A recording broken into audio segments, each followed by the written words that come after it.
ఇకపోతే ఈరోజు నేను మీ దగ్గరికి తీసుకొచ్చిన అంశము సేవకుడు. ఈరోజు సమాజంలో చాలా వరకు తెలియని ప్రజలుగా ఉన్నారు.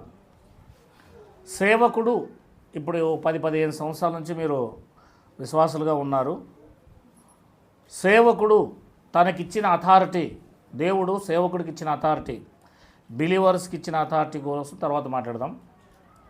సేవకుడు తనకిచ్చిన బాధ్యత, సేవకుడు ఎలా తయారవుతాడు, సేవకుడు ఎలా ఏర్పడతాడు, సేవకుడికి దేవుడు ఎలా ఏర్పాటు చేస్తాడు, సేవకుడు బ్యాక్గ్రౌండ్ ఏంటి, సేవకుని యొక్క విధానం ఏంటి, అది బైబిల్కి ఎంత, బైబిల్ నుంచి పుట్టుకొస్తాడా, దేవుడి నుంచి పుట్టుకొస్తాడా, లేకపోతే వ్యక్తిగతంగా ముందుకు రావాల్సి వస్తుందా అనే విషయాలు మీతో కొన్ని పంచుకుంటాను. ఇవి దేవుని యొక్క వాక్యాలు. మీరు చాలా జాగ్రత్తగా వీటిని అర్థం చేసుకుంటారని ఆశిస్తున్నాను. ముందుగా బైబిల్లోకి వెళితే యోహాను సువార్త 15వ అధ్యాయంలోనికి మనం వెళ్ళిపోదాం. బైబిల్ చదువుదాం జాగ్రత్తగా. యోహాను సువార్త 15వ అధ్యాయం 16వ వచనాన్ని ఒకసారి చదవండి. యేసుక్రీస్తు వారు తన శిష్యులతో మాట్లాడుతున్నాడు. మీరు నన్ను ఏర్పరచుకునలేదు, మీరు నా పేరట తండ్రిని ఏమి అడగగదురో అది ఆయన మీకు అనుగ్రహించున్నట్లు మీరు వెళ్ళి ఫలించుటకును మీ ఫలము నిలిచి ఉండుటకును. అది దేవుణ్ణి మనం ఏర్పరచుకోలేదు, కానీ దేవుని సేవ చేయడానికై దేవుని పనివారిని ఎవరు ఏర్పరచుకుంటున్నారు? దేవుడే ఏర్పరచుకుంటాడు. దేవుని పని నిమిత్తం దేవుడే ఏర్పరచుకుంటాడు. అందుకే యేసుక్రీస్తు వారు తన 12 మంది శిష్యుల్ని ఎలా ఏర్పరచుకున్నాడో తెలుసా మీకు? మీ అందరికీ తెలిసిన విషయమే. రండి ఒకసారి మత్తయి సువార్త 4వ అధ్యాయం. వారు కూడా ఆరంభంలో దేవుని సేవ చేయడానికి పిలువబడ్డవారు. 4వ అధ్యాయము మత్తయి సువార్త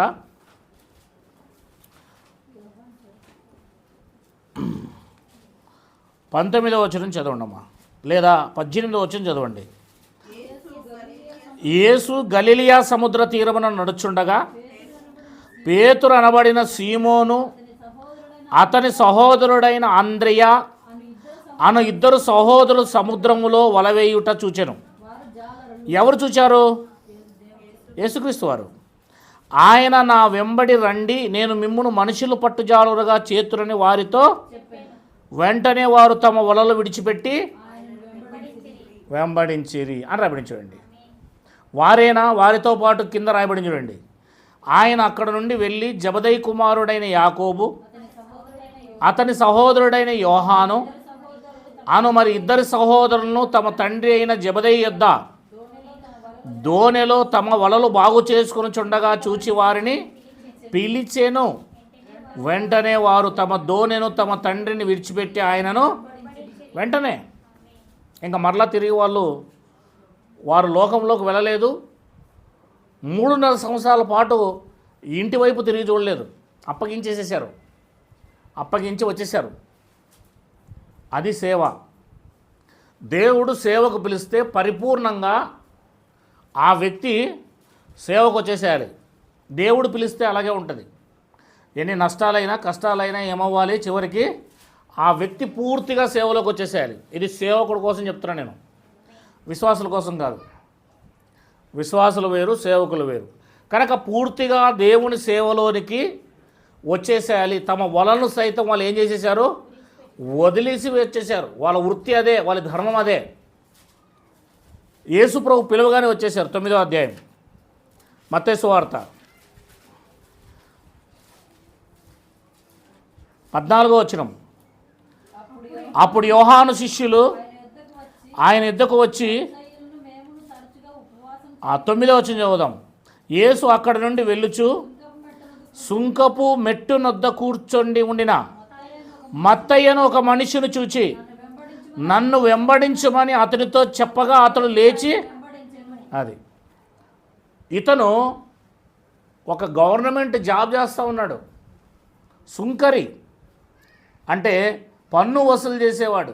నన్ను వెంబడించమనగానే ఏం చేశాడు? టోటల్గా తన ఉద్యోగానికి అక్కడే ఫుల్ స్టాప్ పెట్టి వచ్చేసాడు.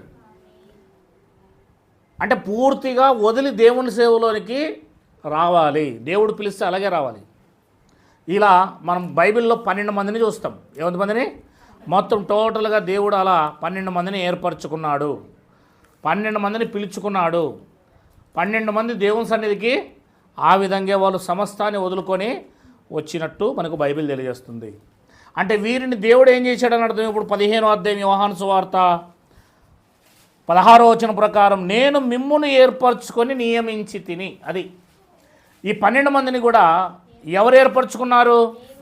అందులో ఒకరు యేసుక్రీస్తుకే ఏమంటారని వెన్నుపోటు పొడిచిన వెన్నుపోటుదారుడు. ఆ వెన్నుపోటుదారుడు ఇస్కరియోతు యూదా అయితే మరలా తిరిగి దేవుడు ఇంకొకరిని కూడా ఏర్పరచుకున్నాడు ఆ సేవకి. ఎవరాయన? 25వ వచనం అపోస్తుల కార్యములు 1వ అధ్యాయంలో తన చోటికి పోవుటకు యూదా తప్పిపోయి పోగొట్టుకొనిన ఈ పరిచర్యను అపోస్తలత్వములోను పాలు పొందుటకు వీరిద్దరిలో నీవు ఏర్పరచుకొనిన వాణిని.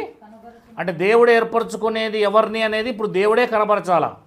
అంటే మనంతకు మనమే ఈ మత్తయిని తీసేసుకుందాము, లేవీని వద్దనుకుందాము అనేది కాదు. అక్కడ దేవుని యొక్క జగత్తు పునాదులు వేయబడక మునుపు ఏర్పాట్లు ఎవరైతే ఉన్నారో వారు దేవుడు ఏర్పాటు చేసుకోవాలి. వాళ్ళని ఎవరు ఏర్పాటు చేసుకోవాలి?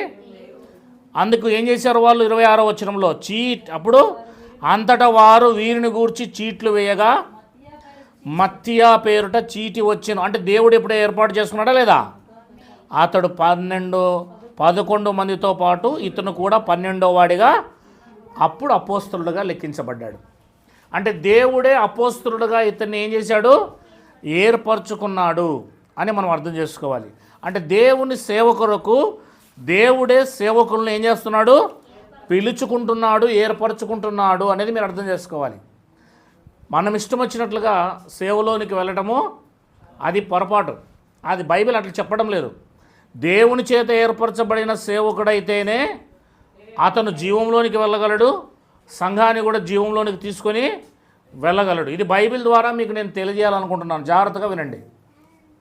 రండి 20వ అధ్యాయము అపోస్తుల కార్యములు 21వ వచనం చదువుకుందాం. అపోస్తుల కార్యములు 20వ అధ్యాయము 21వ వచనం. అప్పుడు యేసు మరలా మీకు సమాధానము కలుగునుగాక. అదేనా? యోహాను సువార్త 20వ అధ్యాయము 21వ వచనం.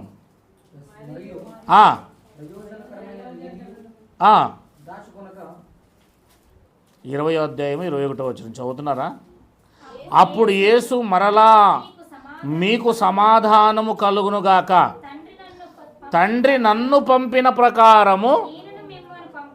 యేసుక్రీస్తు తనంతకు తానే వచ్చాడా? యేసుక్రీస్తును తండ్రి పంపాడా? ఇప్పుడు యేసుక్రీస్తు ఎవరిని పంపుతున్నాడు? నేను మిమ్మును పంపుచున్నానని వారితో చెప్పాను అని రాయబడింది చూడండి. అంటే యేసుక్రీస్తు వారిని పంపింది తండ్రి అయితే ఆయనను పంపిన వారు ఉన్నారు. ఇప్పుడు యేసుక్రీస్తు వారు పంపింది ఎవరిని? 12 మంది అపోస్తలులను, శిష్యులను. అంటే దేవుని ఏర్పాట్లో లేకోకుండా ఏ వ్యక్తి కూడా దేవుని పని చేయడానికి వీలు లేదు. అందుకే నన్ను పంపిన తండ్రి ఉన్నాడు, నేను మిమ్మల్ని పంపుతున్నాను అంటున్నాడు. అర్థం చేసుకోండి మనం జాగ్రత్తగా. అంటే దేవుని సేవ అంటే దీని వెనకాల పెద్ద ప్రణాళికతో కూడినది, అది ఆసామాసి కాదు అనేది మనకు బైబిల్ తెలియజేస్తుంది. ఇంకా ముందుకు పోతే చాలా విషయాలు ఉన్నాయి. వాటిని కూడా మీతో పంచుకోవాలనుకుంటున్నాను. కొత్త నిబంధనలో నుంచే ఎక్కువ శాతం మీకు బైబిల్లో చూపిస్తాను. తిమోతిలకు రాసిన పత్రిక.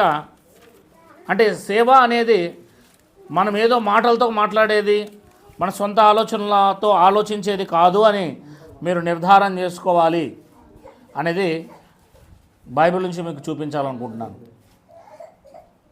తిమోతిలకు రాసిన పత్రిక 1వ అధ్యాయము 12వ వచనం చదవండి. పూర్వము దూషకుడును హింసకుడను హానికరుడైన నన్ను తన పరిచర్యకు. చూసారా ఏమండి? ఈయన ఎలా నియమించబడ్డాడు? తన పరిచర్యకు నియమించి నమ్మకమైన వానిగా ఎంచినందుకు నన్ను బలపరిచిన మన ప్రభువైన యేసుక్రీస్తు కృతజ్ఞుడై ఉన్నాను అని రేపటి చూడండి. జాగ్రత్త వినాలి. ఒకప్పుడు అవిశ్వాసి, ఒకప్పుడు హానికరుడు, ఒకప్పుడు హింసకుడై ఉన్న ఇతన్నే ఎందుకు ఏర్పాటు చేసుకున్నాడు? అతనంతకు అతనే వచ్చాడా దేవుని సేవలోకి? ఇతని చరిత్రను మనం చదివితే అపోస్తుల కార్యములు 9వ అధ్యాయమును గమనించండి ఒకసారి.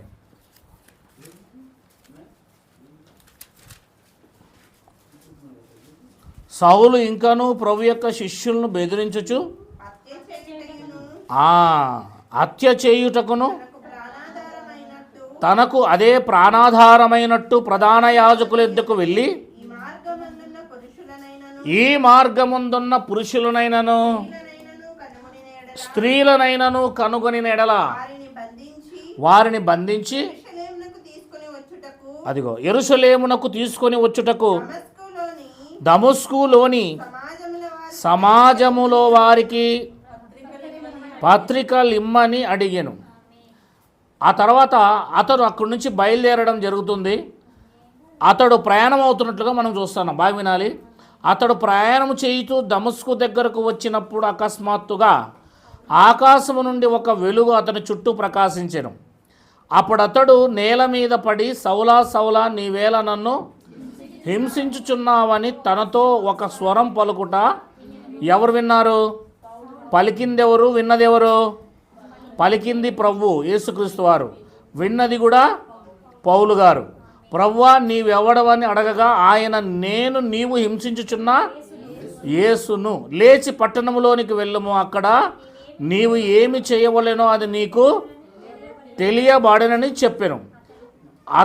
అతనితో ప్రయాణము చేసిన మనుష్యులు ఆ స్వరము వినిన కానీ, ఇక్కడ అతను ఒకడే వెళ్తున్నాడా? ఇంకా ఎవరైనా వెళ్తున్నారా? మరి ఎందుకు వారిని ఏర్పాటు చేసుకోలేదు, ఈయనని ఏర్పాటు చేసుకున్నాడు? అంతే కదా. ఇంకా చాలామంది ఉన్నారు, వారిని ఏర్పాటు చేసుకోలేదు, వారు మారుమనసు కూడా పొందుకోలేదు. అసలు కేవలం పౌలు ఒక్కడు మాత్రమే ఏమయ్యాడు? స్వరం విన్నాడు, మారుమనసు పొందుకున్నాడు. మిగిలిన వారు మారుమనసు పొందుకున్నట్టును, మిగిలిన వారు దేవుని నమ్ముకున్నట్టు కూడా లేదు. కానీ దేవుని స్వరము కేవలం ఎవరితో మాట్లాడుతుంది? ఇప్పుడు కూడా అంతేనండి. కేవలం నువ్వు ఏర్పాట్లో ఉంటే నీతోనే మాట్లాడుతుంది. మిగిలిన వాళ్ళు తలకాయల మీద వెళ్ళిపోతూ ఉంటుంది, వాళ్ళు పట్టించుకోరు. సరిచేయబడేవాడు సరిచేయబడుతుంటాడు, కింద పడేవాడు కింద పడుతూనే ఉంటాడు అన్నమాట. దేవుని వాక్యము కేవలం వినాలి, నేర్చుకోవాలి అనే వాడితో మాత్రమే మాట్లాడుతుంది ఎప్పటికైనా కూడా. ఆ దేవుని వాక్యానికి ఉన్న విధానమే అది. చూడండి, ముందుకు పోదాం. గ్రంథ ఏమైందో తర్వాత అతడు లేచి పట్టణంలోనికి వెళ్ళాడు. ఏం చెయ్యాలో నీకు తెలుపబడను. అతనితో ప్రయాణం చేసిన మనుషులు ఆ స్వరం వినిరి కానీ ఎవరిని చూడక మౌనులై, వాళ్ళకి ఏం తెలియదు విషయం, కానీ ఈయనకు అన్ని విషయాలు అర్థమైపోయాయి. అప్పుడు సౌలు నేల మీద నుండి లేచి కన్నులు తెరిచినను ఏమీ చూడలేకపోయాను గనక వారు అతని చెయ్యి పట్టుకొని దమస్కాలోని నడిపించిరి. అతడు 3 దినములు చూపు లేక అన్నపానములు లేక పుచ్చుకొనక ఉండెను. మరి ఇతను వెళ్ళిన తర్వాత అక్కడ ఏం జరిగింది? 14వ వచనంలో, ఇక్కడున్న నీ నామమును బట్టి ప్రార్థన చేయి వారందరినీ బంధించుటకును అతడు ప్రధాన యాజకుల వలన అధికారం పొంది ఉన్నాడని దేవునికి అననీయ ఉత్తరం ఇచ్చాడు. అందుకు ప్రభువు, నీవు వెళ్ళుము, అన్యజనుల ఎదుట, రాజుల ఎదుట, ఇశ్రాయేలుల ఎదుట నా నామం భరించుటకు ఇతడు నేను ఏర్పరచుకొనినా అంటే దేవుడు ఏర్పాటు చేసుకున్నాడు అనమాట. ఇతన్ని మిగిలిన వాళ్ళందరికీ ఏర్పాటు చేసుకోలేదు. అంటే దేవుడు ఏర్పాటు చేసుకున్నవాడు దేవుని కోసం సమస్తాన్ని వదులుకొని వస్తాడు. దేవుని ఏర్పాట్లో లేనివాడు లోకం వైపు చూస్తాడు. దేవుని మీద ఆధారపడ్డవాడు, దేవుని మీద ఆధారపడి అక్కడ ఇది ఇస్తున్నారా, ఇది ఇక్కడ ఇస్తున్నారా, వాటి మీదే మన ఆలోచన ఉంటుంది. ఈయన మీకు తెలుసు, తర్వాత జీవితంలో సమస్తాన్ని వదులుకొని దేవుని సేవ చేసినవాడు, ప్రాణాలు సైతం వదులుకొని దేవుని సేవ చేసినవాడు. అంటే దేవుని ఏర్పాట్లో ఒక సేవకుడు కూడా ఉండాలి అని చెప్తున్న, విశ్వాసే కాదు, నేను ఈరోజు మాట్లాడేది సేవకుడి కోసం, విశ్వాసి కోసం తర్వాత మాట్లాడదాం. మనం మాట్లాడుతూనే ఉంటాం. అంటే దేవుని ఏర్పాట్లో సేవకుడు ఉంటేనే ఆ సేవకుడిని దేవుడు ఏం చేస్తున్నాడు? పిలుస్తున్నాడు, పరిచర్యకు తిరిగి పంపుతున్నాడు. ఇకపోతే ఇతను ఎలా పంపించాడో చూడండి. 13వ అధ్యాయము మొదటి వచనం చదవండి.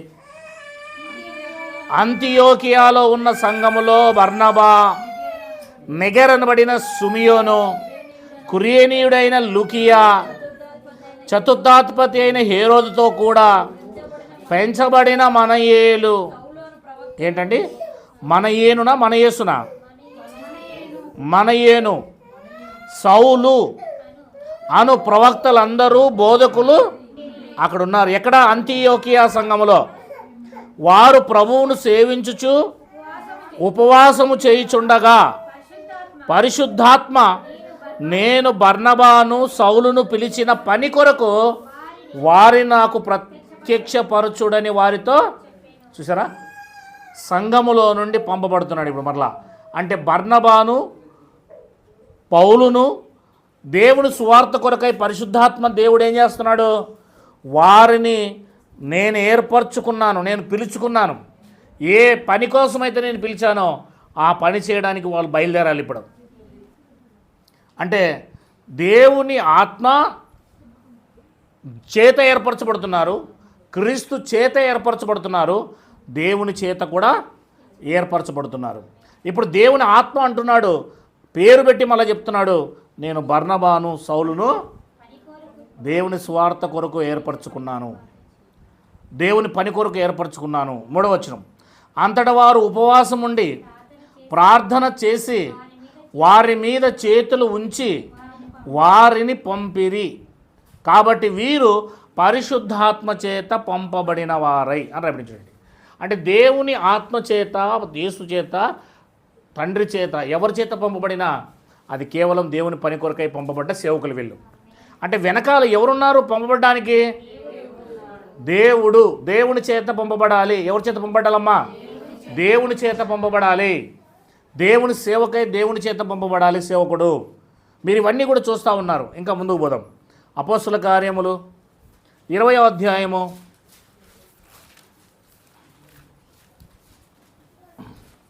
28వ వచనం చదవండి. దేవుడు తన సొంత రక్తం ఇచ్చి, ఇప్పుడు సంఘం, మీరందరూ ఎవరు?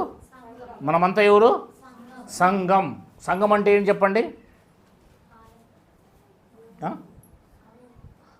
దేవుని భార్య. ఎవరు భార్య? అప్పుడప్పుడు మా వాళ్ళు మమ్మల్ని కూడా పట్టించుకోండి అంటుంటారు. ఇంట్లో వాళ్ళు ఏమంటుంటారు? మీకంటే ఎక్కువగా నేను ఎవరిని పట్టించుకుంటాను అంటే దేవుని భార్యను పట్టించుకుంటాను. నా భార్య నా పక్కలో వచ్చి నిలబడినప్పుడు నన్ను పట్టించుకో అన్నదనుకో, ఆ సమయంలో దేవుని భార్య నా పక్కలో ఉందనుకో, నేను ఎవరిని రెస్పెక్ట్కి ఎవరిని ఎలా? దేవుని భార్యకే ఇవ్వాలా. దేవుని భార్యను పక్కన పెట్టి నా భార్యతో నేను మాట్లాడుకుంటా, నా భార్యతో నేను వ్యవహారం చేసుకుంటూ ఉండడము, అది నాకు దేవుని భార్యను తక్కువ చేసినట్లు అవుతుంది.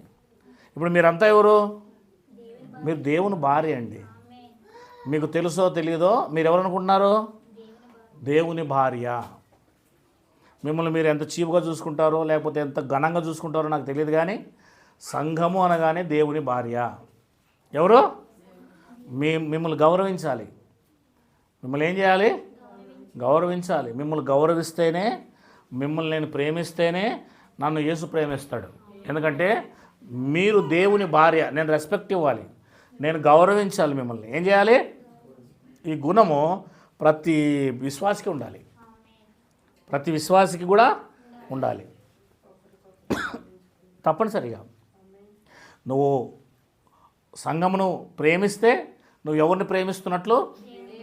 దేవుని భార్యను ప్రేమిస్తున్నట్లు, దేవుని భార్యను గౌరవిస్తున్నట్లు, దేవుని భార్యకు నువ్వు రెస్పెక్ట్ ఇస్తున్నట్లు. అవునా లేదా? మీ ఇంటికి జగన్మోహన్ రెడ్డి భార్యను పంపించాడు అనుకోండి, ఈ ఊరికి జాన్ ఇంటికి, ఎంత రెస్పెక్ట్ ఇచ్చి ఆమెను చూసుకుంటారు? రేపు జగన్ వస్తున్నాడు, మొత్తం లారీలు బస్సులే. అవునా లేదా? జగన్మోహన్ రెడ్డి భార్య వస్తే ఎంత రెస్పెక్ట్ ఇస్తారు, ఎంత గౌరవిస్తారు, అవునా లేదా? ఆయనను గౌరవించినట్లుగా గౌరవిస్తారు. ఇప్పుడు సంఘము అంటే ఏందనుకుంటున్నారు మీరు? దీన్ని చిన్న చూపు చూడకండి, సంఘాన్ని చాలా చీపుగా చూడకండి. ఎప్పటికీ సంఘము అనగానే దేవుని భార్య, ఇది మీరు ఎప్పటికీ అర్థం చేసుకోండి. సంఘము దేవుని భార్య. ఆమె దేవుని భార్యనా? ఆయన దేవుని భార్యనా? ఆమె ఇంకా ఆ కుక్కేసుకుంటుంది, నా వైపు చూడాలి, మీరు ఆ వైపు చూడకూడదు, ఆమె ఇంకా కొట్లాడుతుంది, ఆమె ఇంకా గొడవలు పడుతుంది అని ఎప్పటికీ మనము అనుకోకూడదు. వారు యేసుక్రీస్తు నామంలో బాప్తిసం తీసుకున్నారా లేదా అది చూడాలి అంతే. నువ్వు యేసుక్రీస్తు నామంలో బాప్తిసం, క్రీస్తు నామములో నీ ఇంటికి వచ్చిన ప్రతి ఒక్కరిని కూడా నువ్వేం చేయాలి? గౌరవిస్తే ఎవరిని గౌరవిస్తున్నట్లు? భార్యను గౌరవిస్తున్నావంటే భర్తను కూడా గౌరవించినట్లే. అది అందుకే ఇక్కడ ఏమన్నాడు యేసుక్రీస్తు వారు ఆమెతో, పౌలుతో ఏమన్నాడు? నన్ను హింసించుచున్నావు అన్నాడు. అక్కడ ఏమన్నాడు? సౌలా సౌలా నన్ను హింసించుచున్నావు నీవు అన్నాడు. ఇప్పుడు యేసుక్రీస్తును హింసించడానికి సౌలు వల్ల అవుతుందా? ఆయన ఆత్మరూపిగా మారిపోయి పరలోకంలో దేవుని కుడి పార్శ్వమున ఉన్నాడు, భూమి మీద లేడు మనలాగా హింసించడానికి, అవునా లేదా? మరి ఇప్పుడు ఎట్లా నన్ను హింసిస్తున్నావు అని ఎలా చెప్తున్నాడు? తన భార్యను హింసించినా ఆయనను హింసించినట్లే. అంటే భూమి మీద ఎవరున్నారు? సంఘం అనే భార్య ఉంది. అందుకే ఏమంటాడు బైబిల్లో?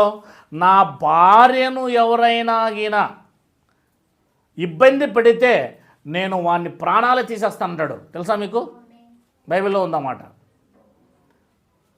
నా భార్య ఇప్పుడు అబ్రహాము భార్య జోలికి వెళితేనే, అబ్రహాం భార్య జోలికి వెళ్తేనే విడిచిపెట్టినోడు దేవుడు. ఇప్పుడు తన భార్య జోలికి వెళ్తే ఎవరైనా విడిచిపెడతారా? మీరే చెప్పండి.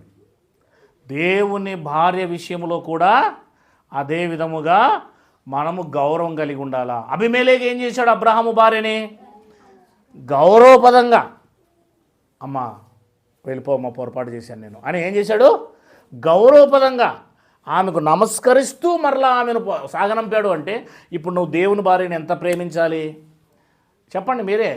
చాలా పొరపాటు చేస్తున్నారు ఈ విషయంలో, చాలా పొరపాటు చేస్తున్నారు. యేసు క్రీస్తు నామములో బాప్తిసం పొందిన ప్రతివాడు అతను పాపమన్నా చేయని, అతను అబద్ధాలు ఆడన్నా ఆడిని, అతను ఏ స్థితిలో అయినా ఉన్నాయి, కేవలం నీవు అతను ధరించిన నామమును బట్టి అతను నువ్వేం చేయాలి? నువ్వు గౌరవిస్తూనే ఉండాలి. అది నీకు ఆశీర్వాదంగా మారుతుంది. ఎందుకంటే తెలియక చేస్తున్నాడేమో, తెలిసే చేస్తున్నాడేమో. ఎవడు అబద్ధాలు ఆడు చెప్పండి, ఎవడు మోసం చేయడు చెప్పండి, ఎవడు అసూయ లేనోడు చెప్పండి, ఎవడు భేదాలు లేడని చెప్పండి, ఎవడు కక్షలు లేడని చెప్పండి, ఎవడు న్యాయవంతుడు చెప్పండి, ఎవడు నీతిమంతుడు చెప్పండి. మరి నేను చేయగలను, నేను నీతిమంతుడిని అని చెప్పగలరా? నాకు అందరినీ ఒకే రకంగా సమానంగా చూసేంత మనసు ఉంది నాకు క్రీస్తులాగా అని చెప్పగలరా? లేదు కదా. ఇంకా మనం పరిపూర్ణ స్థితిలోనికి మనము వెళ్ళవలసిన వారమే.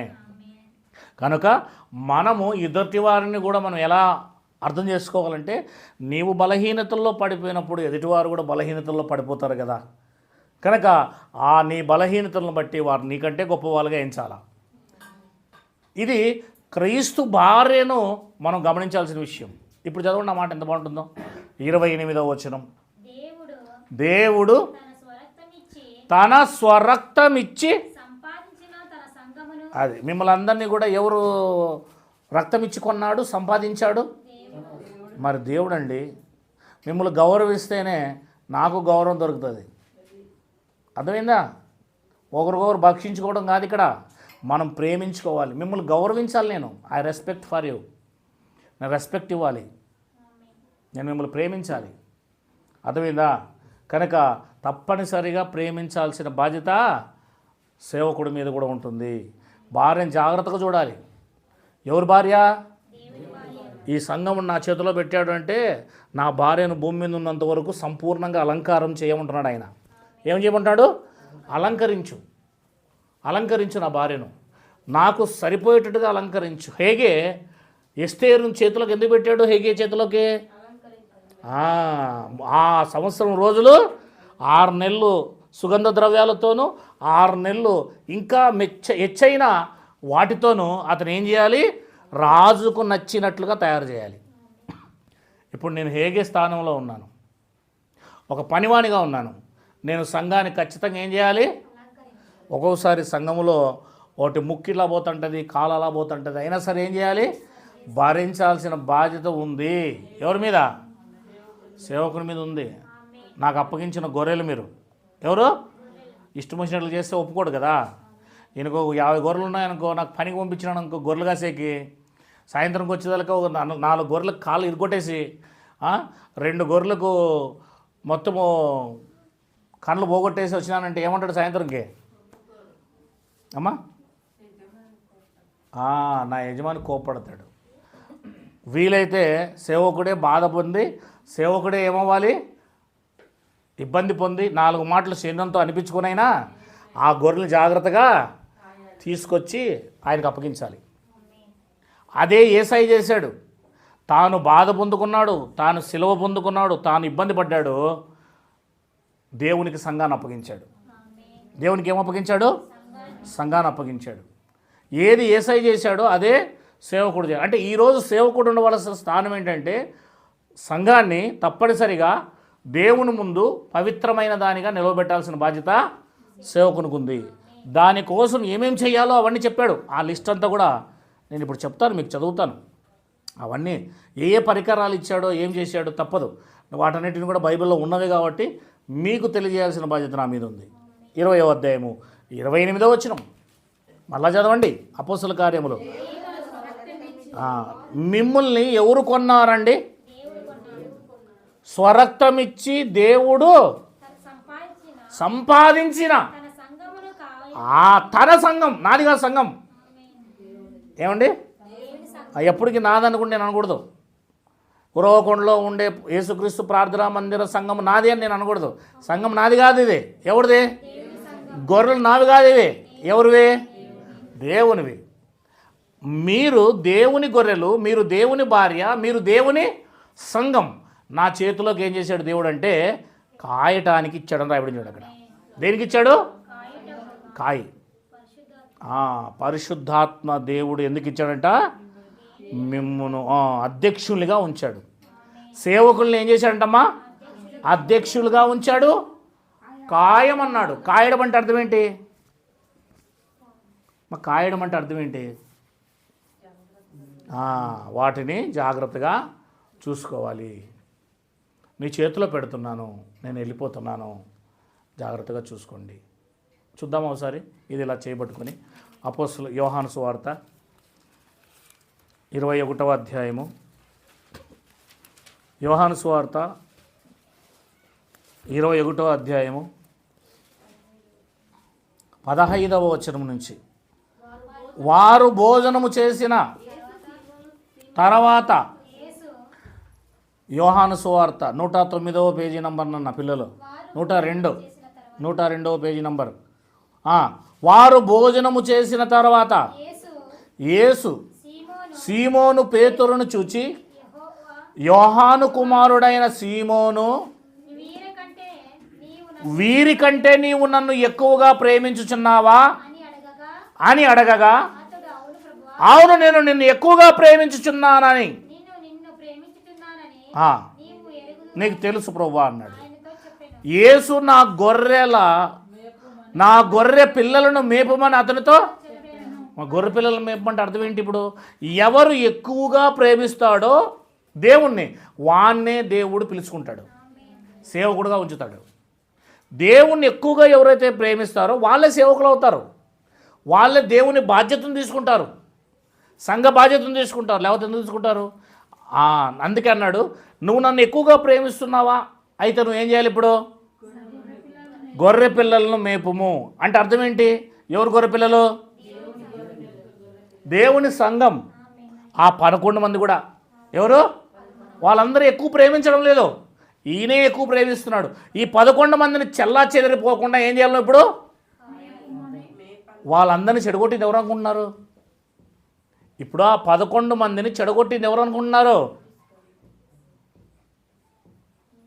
11 మందిని చెడగొట్టింది ఎవరు? మిగిలిన వారిని చెడగొట్టింది ఎవరు? యేసుక్రీస్తు వారు చనిపోయి 3వ రోజున తిరిగి లేచి పరలోకానికి వెళ్ళిన తర్వాత ఆయన వచ్చేలోపు చెడగొట్టింది ఎవరు? పేతురు చెడగొట్టాడు. ఎవరు చెడగొడతారు? పేతురు ఏమన్నాడంటే యేసుప్రభు లేడు, చనిపోయాడు, మరి మనం చేపలు పట్టేకపోదామని ఆయన అనగానే మిగిలిన వాళ్ళందరినీ చెడగొట్టేశాడు. దేవుని సేవలో నుంచి అందరినీ డైవర్ట్ చేసేసాడు. దేవుని సంకల్పాన్ని 3.5 సంవత్సరాలు విని కూడా తనతో పాటు మిగిలిన వారందరినీ మళ్ళీ చేపల పట్టకి తీసుకెళ్ళిపోయాడు.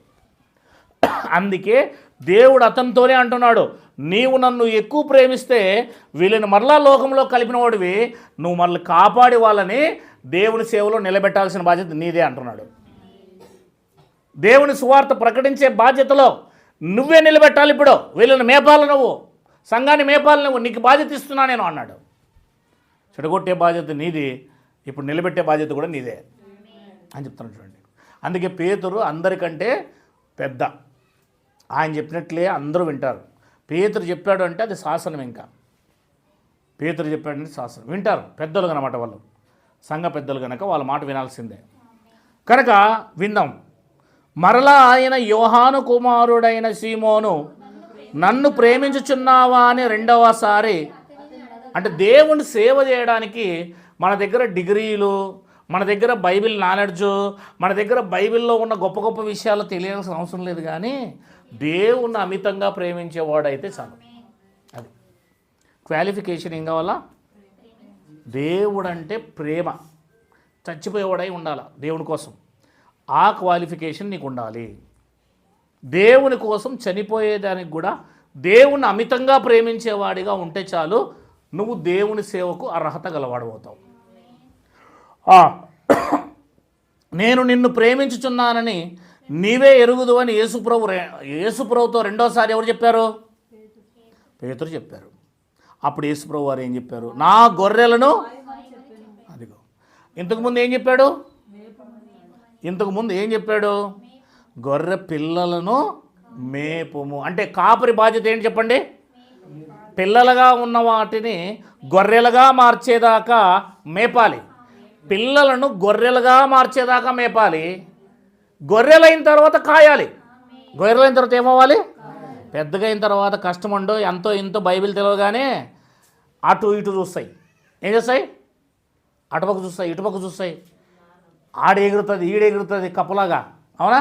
జ్ఞానం ఎక్కువైపోతుంది అన్నమాట. అవునా? ఈయనకంటే ఆయన బాగా చెప్తాడు, ఆయనకంటే ఈయన బాగా చెప్తాడని ఆ సంఘాలు ఈ సంఘాలు అన్నీ కూడా కాకిలాగా ఏం చేస్తుంటుంది? ఇది మొత్తం తిరిగి వచ్చి చూస్తుంటుంది. అంటే గొర్రెలాగా మారిన తర్వాత, పిల్లగా ఉన్నప్పుడు ఏమి తెలియనప్పుడు, ఓకే పాస్టర్ గారు, సరే పాస్టర్ గారు మీరు చెప్పినట్లు కొంచెం రెక్కలు రాగానే, కొంచెం తెలియగానే, కొంచెం అవగాహన రాగానే ఇట్లా వందనాలు ఇట్లా ఉండదు. వందనాలు చేతులు రావు. ఇట్లా ఎట్లమ్మా? చేతులు రావు, అస్సలు చేతులు రావు. చూసారు మీరు? చేతులు రావు. వందనాలు అనగానే దాని చిహ్నము, ఇది చిహ్నం. అవునా లేదా? ఇప్పుడు పోలీస్ ఎస్ఐ వస్తుంటాడు, కానిస్టేబుల్ అంతా నిలబడి ఉంటారు. ఇక్కడ సిఐ వస్తుంటాడు, కానిస్టేబుల్స్ అంతా నిలబడి ఉంటారు మామూలుగా. లేకపోతే ఎస్పీ వస్తుంటాడు, కానిస్టేబుల్స్ అంతా నిలబడి ఉంటారు ఎస్ఐతో పాటు, సిఐతో పాటు. పై ఆఫీసర్ వాళ్ళు ఏం చేస్తారు? ఇట్లానే చిహ్నం చూపిస్తారా లేదా? ఇట్లా అంటారు. ఓకే, ఇట్లా అనుకోకుండా ఇట్లా చూస్తారు అనుకెళ్ళి. ఇట్లా అంటారా? లేకపోతే ఊరికి ఇట్లా అంటారా? చెయ్యి వెళ్ళాలి, కాలు పైకి లేపి స్టాండర్డీస్లోకి రావాలి. అటెన్షన్లో ఉన్నవాడు, స్టాండర్డీస్లో ఉన్నవాడు అటెన్షన్లోకి వచ్చి ఏం చేస్తాడు? సెల్యూట్ చేస్తాడు. అది తల పైకెత్తి గర్వంగా. చిహ్నం క్రైస్తవులు నేర్చుకోవాల్సిన చిహ్నం. నేను కూడా చాలామందిని చూస్తుంటాను, ప్రైజ్లా అనుంటాను. ఇట్లా నేను తప్పనిసరిగా 2 చేతులు పెట్టేస్తాను. ఇట్లా తప్పదు. నా దేవుడు నాకు చెప్పాడు వందనాలు చెప్పని. నేను నా దేవుని మాట వింటాను. ఎవరి మాట వింటాను? నువ్వు పెట్టుకుపో. అంతేనా సోదరా? అవునా? నీ 2 చేతులు పడిపోయినాయో లేకపోతే లేచి ఉన్నాయో నాకు తెలియదు, కానీ నేను మాత్రం ఏం చేస్తాను? వందనాలు అని చెప్పాలి. ఎందుకు? మీరు దేవుని భార్య. మీరు ఎవరు భార్య? గౌరవించాల్సిన బాధ్యత సేవకునైనా నా మీద ఉంది. దేవునికి మహిమ కలుగును గాక. దేవుని భార్యను గౌరవించాలి. ఒకరిని ఒకరు గౌరవించుకుంటున్నావు అంటే ఎవరిని గౌరవిస్తున్నావు? నువ్వు దేవుని భార్యను గౌరవిస్తున్నావు, రెస్పెక్ట్ ఇస్తున్నావు. మా వింటున్నారా? ఇప్పుడు యేసుక్రీస్తు వారు ఏం చెప్పారమ్మా, గొర్రె పిల్లలను మేపుము, మేపిన తర్వాత బాగా మేస్తాయి, మేసి మేసి బాగా ఇలా తయారై కొమ్ములు ఇలా తిరుగుతాయి. ఆ తర్వాత కాపరి దగ్గరికి వచ్చి కాపరి వెనక నుంచి గుద్దుతుంటాయి అన్నమాట. అవి ఏం చేస్తాయి, ఆ పక్కన చోటు వచ్చి ఈ పక్కన చోటు వచ్చి ముందున్న చోటు వచ్చి ఏం చేస్తుంటాయి, అవి కాపరికే చెప్పడానికి ప్రయత్నం చేస్తుంటాయి, లేదా కాపరినే గుద్ది పెడుతుంటాయి అన్నమాట. బాగా మేసి మేసి పెద్దగైన తర్వాత అనమాట. అందుకే వాటిని ఏమన్నాడు తెలుసా, మేపమనలేదు వాటిని, కాయు అన్నాడు. పిల్లల్ని మేపాల్సిన అవసరం ఉంది, పెద్దగా అయిన వాటిని కాయాల్సిన అవసరం ఉంది. చాలా జాగ్రత్తగా కాయాలా. ఎక్కడ లోకంలోకి పోతాయో, ఎక్కడ వేరే సంఘాలకు పోతాయో, లేదా ఎక్కడ తప్పుడు బోధలోకి వెళ్తాయో, లేకపోతే ఎక్కడ సొంతంగా డిసైడ్ చేసుకుంటాయో, సొంత ఆలోచనలు చేస్తాయి, అన్నీ సొంతంగానే, ప్రతి పని సొంతంగానే చేస్తాయి అప్పుడు. కాబట్టి వాటిని ఏం చేయాలి, కాయాలి. అవి పులి చేతిలోకి పడకుండా, తోడేల చేతిలోకి పడకుండా, సింహాల చేతిలోకి పడకుండా, క్రూర మృగాల చేతిలోకి పడకుండా వాటిని ఏం చేయాలి, ఇప్పుడు కాయాలి. ఆ చేనులోకి ఈ చేనులోకి పడకుండా గొర్రెలు ఏం చేయాలి, ఏది పడితే తింటే కష్టం. అందుకే వాటిని కాయాల్సిన బాధ్యత ఉంది ఎవరి మీద, ప్రేమించేవాడే కాస్తాడు. అవునా లేదా, కాయాలి, తప్పదు. అవతలోడు ఏమన్నా అనుకొని మనం ఏం చేయాలి, కాయాల్సిందే. ఎంతవరకు కాయాలి అంటే మనల్ని వద్దనుకొని బయటికి పోయేదాకా మనము రెస్పాన్స్ తీసుకోవాల్సిందే. అవునా లేదా, దేవుడే తర్వాత చూసుకుంటాడు. మూడవదిగా ఏం చెప్పాడు చూడండి, 17వ వచనం. మూడవసారి ఆయన యోహాను కుమారుడైన సీమోను, మూడవసారి నన్ను ప్రేమిస్తున్నావా అని అతను అడిగాను. ఈసారి విసుక్కున్నాడండి. ఇంకా ఈ మూడవసారి అడిగేపాటికి ఏమైపోయాడు, విసుగొచ్చింది. వ్యసనపడి, ప్రభువా నీవు సమస్తమును ఎరిగిన వాడవు, నిన్ను నేను ప్రేమించుచున్నానో లేదో నీవే ఎరుగుదు అని ఆయనతో చెప్పాను. యేసు అప్పుడు అన్నాడు, ఇప్పుడు ఏం చేయాలి, వీటిని గొర్రెలను కాయాలి, గొర్రెలను కూడా మేపాలి. పిల్లలకు కావలసిన ఆహారము పెట్టాలి, గొర్రెలకు కావలసిన ఆహారం కూడా పెట్టాలి. గొర్రెలకు పెట్టింది పిల్లలకు పెట్టకూడదు, పిల్లలకు పెట్టింది గొర్రెలకు పెట్టకూడదు. ఎందుకంటే ఇవి చిన్న చిన్నగా తింటాయి అన్నమాట. ఇవి పాలతో పాటు చిన్న చిన్నగా తింటాయి, కొత్తగా వచ్చినట్టు అనమాట అవి. అయితే లోపలికి వచ్చిన తర్వాత బలమైన ఆహారాన్ని దీనికి పెట్టాలి. దేనికి, అది ప్రేమించితేనే. దేని మాట అంటే బాధ్యతను దేవుడు ఒకరికి అప్పగిస్తున్నాడా సంఘానికి కాయడానికి? ఎస్, బాధ్యతను అప్పగిస్తాడు. అది మీలోనైనా సరే మీరు దేవుణ్ణి ఎక్కువ ప్రేమిస్తే, మేము దేవుని పని చెయ్యాలి అనుకుంటే తప్పనిసరిగా దేవుడు మిమ్మల్ని లేవనెత్తడం బాధ్యత దేవుడు తీసుకుంటాడు. ఖచ్చితంగా తీసుకుంటాడు, తాను ఖచ్చితంగా తీసుకుంటాడు. అంటే ముందుగానే దేవుని సేవ చేయాలన్న మనస్సు మీలో ఖచ్చితంగా దేవుడు పెట్టి మీతో మాట్లాడి మిమ్మల్ని ప్రత్యేకపరుస్తాడు. నేను చెప్పేది అర్థమైందా? రండి, అపోస్తుల కార్యములు 20వ అధ్యాయం ముగించమంటారా? ఆమేన్ చెప్పండి, దేవునికి స్తోత్రం చెప్పండి. హల్లెలూయా. మంచిది. మీ భర్తను మీరు ఏం చేయాలి, ఇప్పుడు కొనియాడాలి. మీ భర్త ఎవరు? యేసుక్రీస్తు. మీ భర్తను మీరు కొనియాడాలి కదా, మీ భర్తను మీరు గణపరచాలా. గుణవతి అయిన భార్య తన భర్తను ఏం చేస్తుంది? గణపరుస్తుంది. గుణపతి కాని భార్య తన భర్తను ఏం చేస్తుంది? అవమానపరుస్తుంది. Very good. 20వ అధ్యాయము 28.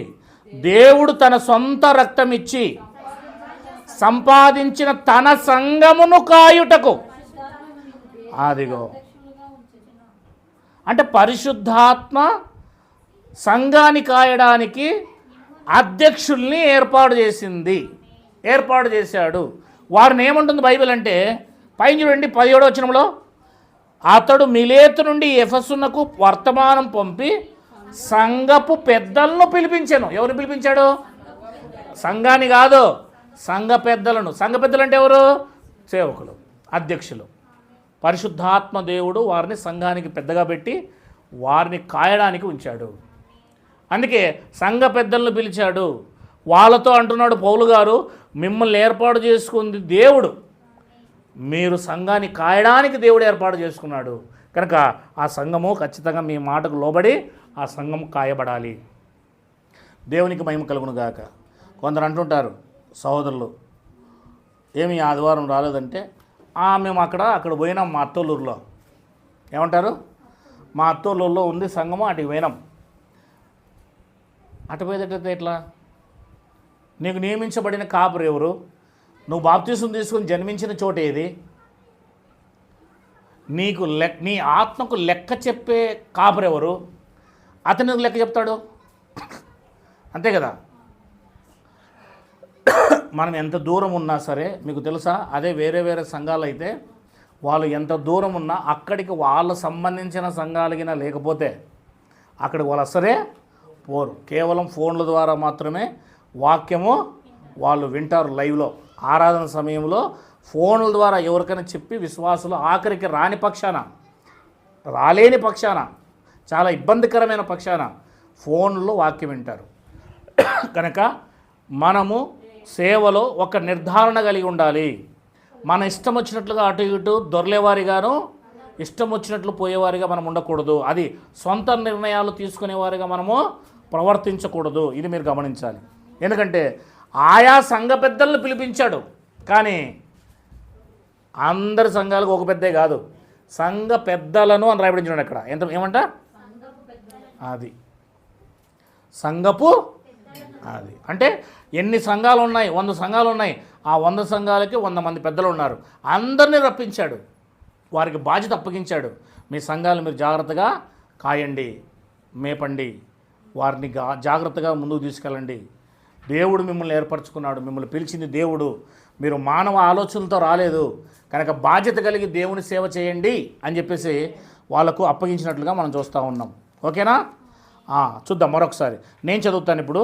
దేవుడు తన స్వరక్తం ఇచ్చి సంపాదించిన తన సంఘమును కాయుటకు పరిశుద్ధాత్మ మిమ్మును దేనియందు అధ్యక్షునిగా ఉంచెనో ఆ యావత్ మందను గూర్చియు అన్నాడు. చూడండి, ఆ యావత్ మంద అంటే ఆ సంఘానికి ఎంతమందిని అప్పగించాడో బాప్తిసం తీసుకుని, ఒక 50 మందా 100 మందా, ఆ యావత్ మందను గూర్చియు మీ మట్టుకు మిమ్మల్ని గూర్చి జాగ్రత్తగా ఉండండి. మందను జాగ్రత్తగా చూసుకోండి, మీరు కూడా జాగ్రత్తగా ఉండండి. ఎందుకు? లోకంలో కలిసిపోయే అవకాశము ఉంటుంది. మందను కాపాడుకోండి, మిమ్మల్ని మీరు జాగ్రత్త కాపాడుకోండి అని బాధ్యతను పౌలు గారు ఏం చేస్తున్నారు? చెబుతున్నారు. ఇప్పుడు ఈ జాగ్రత్తగా చూసుకోవాల్సిన బాధ్యత ఎవరిది? మనం చెప్పాము అంటే వినరు. కొంతమంది ఏమవుతారు? వినరు. మా ఇష్టం వచ్చినట్టు జీవిస్తాము, మా ఇష్టం వచ్చినట్లు ఉంటామంటారు. కనుక అలాంటి డిసిషన్స్ తీసుకోవడానికి మనకు వీలు లేదు అని బైబిల్ తెలియజేస్తుంది. ఇంకొంచెం ముందుకు పోవడానికి ప్రయత్నం చేద్దాం. పిల్లలు మాట్లాడకూడదు, నేనే మాట్లాడాలి. కొరింథీయులకు రాసిన మొదటి పత్రిక 4వ అధ్యాయము. పిల్లలు మాట్లాడకూడదు, నేనే మాట్లాడాలి. ఓకే, 4వ అధ్యాయం 1వ వచనం చదవండి. ఈలాగున క్రీస్తు సేవకులమనియు దేవుని మర్మముల విషయములో అదిగో గృహ నిర్వాహకులమనియు, దేవుని సేవకులము ప్లస్ గృహ నిర్వాహకులు అంటే ఆ ఇంటిని అంతా కూడా సరిదిద్దేవాళ్ళు. ఇల్లు అంటే ఇక్కడ సంఘం అని అర్థం. ఆ ఇంటిని కాపాడేవాడు, గృహాన్ని కాపాడేవాడు, గృహాన్ని నిర్వర్తించేవాడు, గృహం మీద పెద్దవాడు, యజమాని ఎవరంటే దేవుని సేవకుడు. ఆ గృహం అంటే సంఘం. గృహంలో ఏది ఎక్కడెక్కడ ఉండాలి, ఏ ప్లేస్లో ఫ్రిడ్జ్ ఉండాలి, ఏ ప్లేస్లో మంచం ఉండాలి, ఏ ప్లేస్లో అద్దం ఉండాలి, ఏ ప్లేస్లో ఫ్యాన్ ఉండాలి, అదంతా కూడా నిర్వర్తించేవాడు. గృహం మీద యజమానిగా నిర్వర్తించేవాడు ఎవరు? సంఘ కాపరి.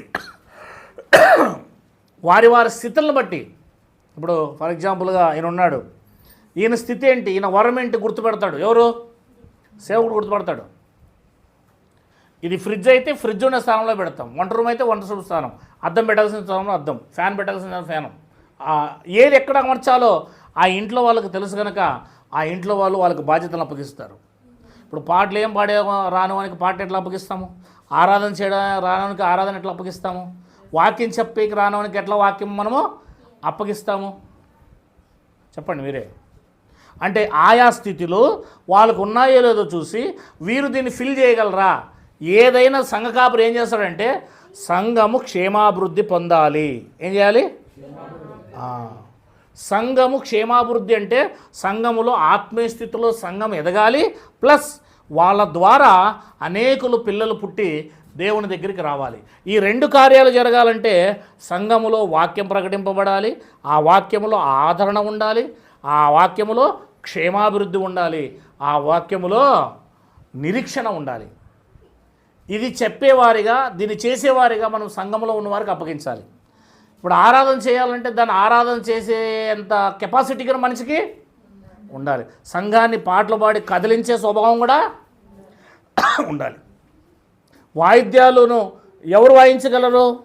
వాయిద్యాలు ఎవరికైతే దాని మీద ప్రేమ ఉందో, మక్కువ ఉందో, నేర్చుకోవాలనుకుంటారో వారు మాత్రమే వాయించగలరు. నాకెందుకు లేదు వాయిద్యాలని మనం అనుకోకూడదు.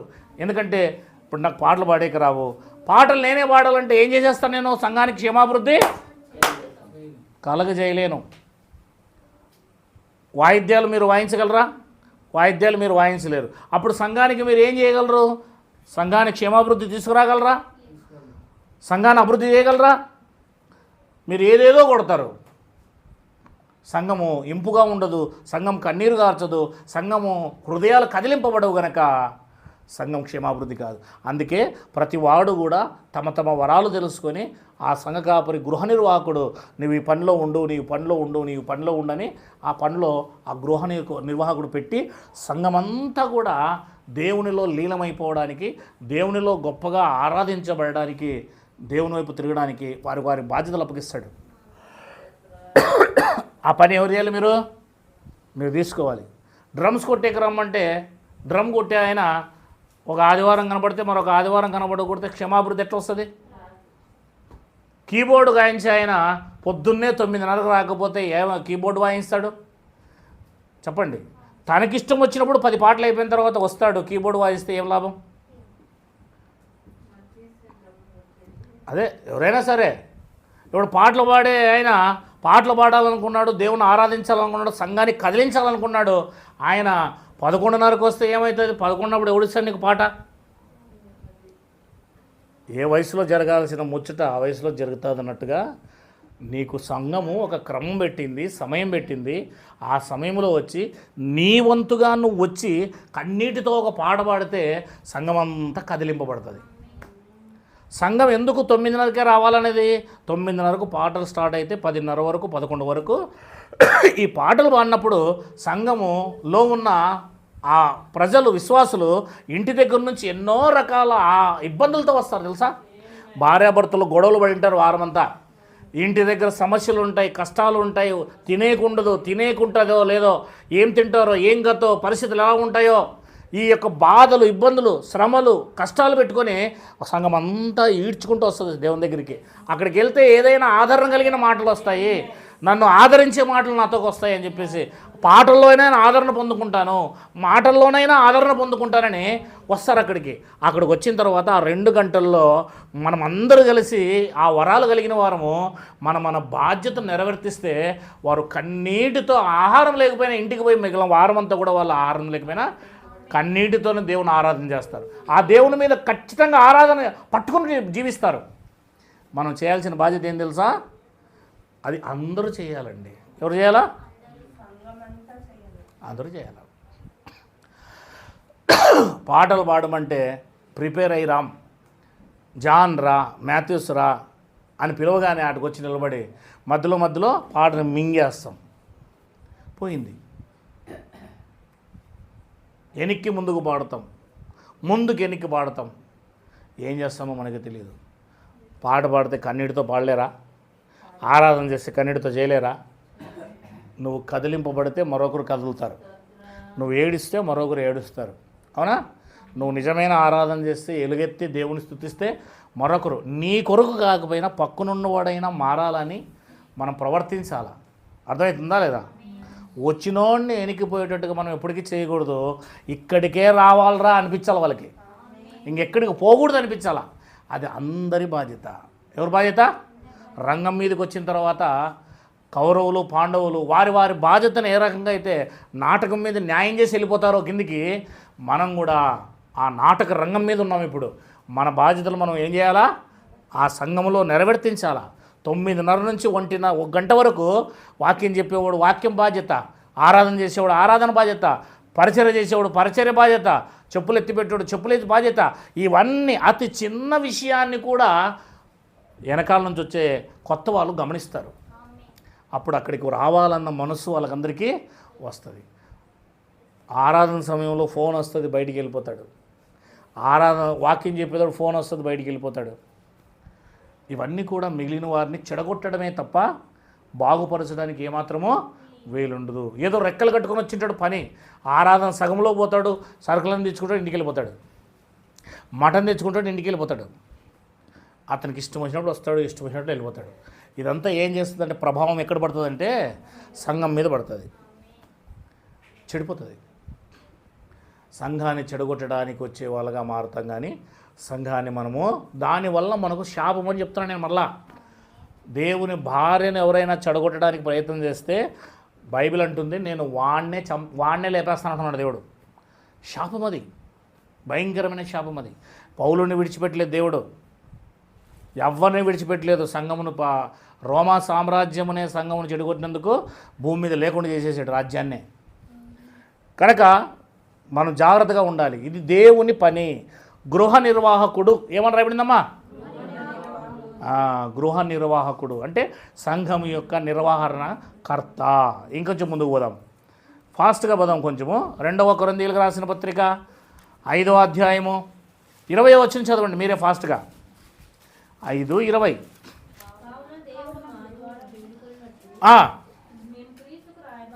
అది క్రీస్తుకు రాయబారులము అని రాయబడింది చూడండి. అక్కడ ఏమని పిలిచాడు దేవుడు? రాయబారి అంటే అర్థమైంది మధ్యవర్తి, దూత అని అర్థం. అంటే దేవుడు రాయబారులుగా ఏం చేశాడు? పిలుచుకున్నాడు. లూకాసు వార్త 10వ అధ్యాయం 2వ వచనం. కొంచెం వేగం, తొందర తెరిస్తే తొందరగా మీరు చెప్పగలిగితే మంచిది. పంపినప్పుడు ఆయన వారితో ఇట్లా నేను శిష్యులతో అన్నాడు ఆ మాట, కోత విస్తారంగా ఉంది. చూసారా, నేను వచ్చేటప్పుడు ఇందాక అక్కడ యవ్వన పిల్లలు 16 నుంచి 25 ఏళ్ళ పిల్లలు ఒక 30 మంది కూర్చుని ఉన్నారు. ఈ ఊర్లో చాలామంది ఉన్నారండి, కోత చాలా ఉంది. ఈ ఊర్లో కోత చాలా ఉందండి. నిజంగా చెడగొట్టేశారు, కోత కోయక ముందే చెడగొట్టేశారు. ఓ 30 మంది పిల్లలు కూర్చొని ఉన్నారు అక్కడ. అట్లా ఆ పిల్లల్ని పట్టుకొని దేవుని సువార్త చెప్పి దేవుని దగ్గరికి వస్తే ఆ పిల్లలంతా మారిపోతే ఈ ఊరు ఎలా ఉంటుంది? ఎస్సీ కాలనీలో ఒక మంచి మంటను రగలగొట్టచ్చు మనం. వాళ్ళందరికీ చెప్పుకోకుండా వాళ్ళందరినీ చెడగొట్టింది ఎవరు? ముందొచ్చిన గొర్రెలు. మన ప్రవర్తన, మన జీవిత శైలి మనం మారకపోతే వాళ్ళు ఎట్లా మారుతారు? మన మాటల్లో మారలేదు దేవునిలోకి వచ్చినప్పుడు, మన ప్రవర్తన మారలేదు, మన జీవన విధానం మారలేదు. కనుక అక్కడున్న వాళ్ళు చెప్తే వాళ్ళకి వెళ్ళి పోయి చూసుకోకండి, మీ పని చూసుకోకండి అంటారు. దేవుని భార్య ఎలా ఉండాలి? యేసుక్రీస్తును పోలి ఉండాలి. యేసుక్రీస్తును పోలి మారాలి, పరలోకానికి వెళ్ళిపోవాలి. దేవుని సింహాసనం మీద ఆమె కూర్చోవాలంటే ఆమెకి ఎంత కెపాసిటీ ఉండాలో మీరు ఆలోచన చేయండి, ఎంత కెపాసిటీ ఉండాలో. అందుకే ఏమంటున్నాడు ఇక్కడ? రాయ బారులము. ఇక్కడ ఏమన్నాడు తెలుసా? కోత విస్తారంగా ఉన్నదే. పని వాళ్ళు ఎంతమంది? కొద్దిమందియే. కోత విస్తారంగా ఉన్నది కానీ కొద్దిమందే. అంటే ఇప్పుడు పంపమని ఎవరిని వేరుకోమంటున్నాడు? దేవుణ్ణి. అంటే దేవుడు పనివారిని ఏం చేయాలి ఇప్పుడు? అంటే సేవకులను దేవుడు లేపాలి. ఎవరు లేపాలి? సేవకులను లేపాలి కోత కోయడానికి అని బైబిల్ చెప్తుంది. ఇకపోతే సేవకునికి దేవుడు ఇచ్చిన అధికారం ఏంటో చూద్దాం కొన్ని మాటలు బైబిల్ ద్వారానే. ఇప్పటి వరకు సేవకుడిని దేవుడు పిలవాలి, దేవుడు పిలిస్తేనే అతను రావాలి, అతను ఏం చేయాలన్న విషయం చూసాం. ఇప్పుడు సేవకుడికి దేవుడిచ్చిన అధికారం ఏంటి? 1 తిమోతికి రాసిన పత్రిక 5వ అధ్యాయం. సంఘం మీద, తన భార్య మీద దేవుడు సేవకుడికి ఇచ్చిన అధికారం అండి ఇది. భార్య మీద ఇచ్చేసాడు సేవకుడు. సంఘాన్ని ఇలా ప్రేమించు, ఇలా మేపు, ఇలా కాయి అని చెప్పిన ఆ దేవుడే మధ్యవర్తిగా ఉండు, గృహ నిర్వాహకుడుగా ఉండు, వాళ్ళందరినీ సరిచూసుకో అన్న ఆ దేవుడే ఇప్పుడు సంఘం పట్ల ఎంత అధికారం ఇచ్చాడో చూడండి సేవకుడికి. చదవండి అమ్మా 5:20. 5వ అధ్యాయం తిమోతికి రాసిన పత్రిక 20వ వచనం చదువుతున్నారు. ఇతరులు భయపడు నిమిత్తము పాపము చేయు వారిని. ఎంత అధికారం ఇచ్చినటువంటి సేవకుడికి. చాటుకొచ్చి ఇత పక్కకు పిలుచుకొని నువ్వు చేస్తుంది తప్పు అని చెప్పడం కూడా చాలా కష్టమైపోతుంది రోజుల్లో కదమ్మా. మ్యాథ్యూస్ నువ్వు ఇట్రా, నాతో పని ఉంది అని. ఇప్పుడు కాదు, నువ్వు ఇన్వాల్వ్ అవ్వద్దు. మళ్ళా ఎగ్జాంపుల్ చెప్తున్నా, నువ్వేంటి ఇలాంటి పని చేస్తున్నావు అంటే అలాంటి పని చేస్తున్నావు, ఎవరు చెప్పండి నీకు, నీ సంఘానికి రానుకున్నాను అనే రకం ఉంది ఇప్పుడు ప్రపంచంలో, అవునా లేదా? ఇంకా సంఘంలోనే అందరూ ముందు ఒకేసారి పైకి లేపి నువ్వు ఈ తప్పు చేస్తున్నావంట, నువ్వు ఈ పాపం చేస్తున్నావంట అని గద్దించమంటున్నాడు ఇక్కడ. ఎంత అధికారం ఇచ్చేటువంటి సంఘ సేవకుడికి. ఇది ఒప్పుకుంటారా? నేను ఒప్పుకుంటాను అని చేయొద్దని ఒకసారి.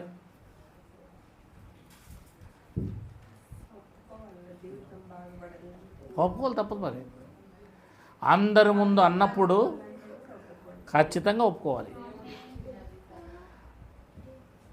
ఇట్లా గద్దిస్తే మనం రాం. అర్థమైందా? ఓ సేవకుడు మన పక్షాన ఉన్నాడు అనుకున్నాం, సమయం వచ్చినప్పుడు మమ్మల్ని గద్దించినాడా అని అనుకుంటారు. ఎవరి పక్షాన ఉండు సేవకుడు? ఏంటి? అందరి పక్షాన ఉంటాడు, ఎవరి పక్షపాతి కాడు. అవునా? నువ్వు నాకు దశంభాగాలు ఇచ్చినా నాకు ఒకటే, నువ్వు దేవుని భార్యవే. నువ్వు దశంభాగాలు ఈగిపోయినా నువ్వు దేవుని భార్యవే. నువ్వు నన్ను పలకరించినా దేవుని భార్యవే. నువ్వు పలకరించకపోయినా నువ్వు దేవుని భార్యగానే చూస్తా. నేను అలాగే చూస్తా. 50 మంది నా సంఘంలో బాప్తిసం తీసుకున్నారు కనుక వారందరినీ నేను ఒకే రకంగా చూస్తా. నువ్వు ఇచ్చినా నేను అలాగే చూస్తా, ఈగిపోయినా అలాగే చూస్తా. అర్థమవుతుందా? ఎందుకు? దేవుని భార్యను గౌరవించడం నా బాధ్యత. అదే రీతిన సేవకుని యొక్క అధికారాన్ని గమనించటం కూడా విశ్వాసుల యొక్క బాధ్యత, దేవుని భార్య యొక్క బాధ్యత. అందరి ముందు పాపం చేసినప్పుడు అందరి ముందు నిలవబెట్టి ఏం చేయమన్నాడు చెప్పండి? నిన్న ఆదివారం రాలేని వారిని రేపు ఆదివారం ఏం చేయలేను? అందరి ముందు గద్దిస్తే ఏం చేస్తారు చెప్పండి మీరే? అయిపోయా. ఆలోచించేయాలండి మీరే. అంత కెపాసిటీ ఇచ్చాడు ఇక్కడ సేవకుడికి. ఇంకా ముందుకు పోదాం. తీతుకు రాసిన పత్రిక 1:9 తాను హితబోధ విషయమై జనులను హెచ్చరించుటకును ఎదురాడు వాటి మాట ఖండించుటకును శక్తి గలవాడగునట్లు ఉపదేశమును అనుసరించి నమ్మదగిన బోధను గట్టిగా పట్టుకుని వాడై.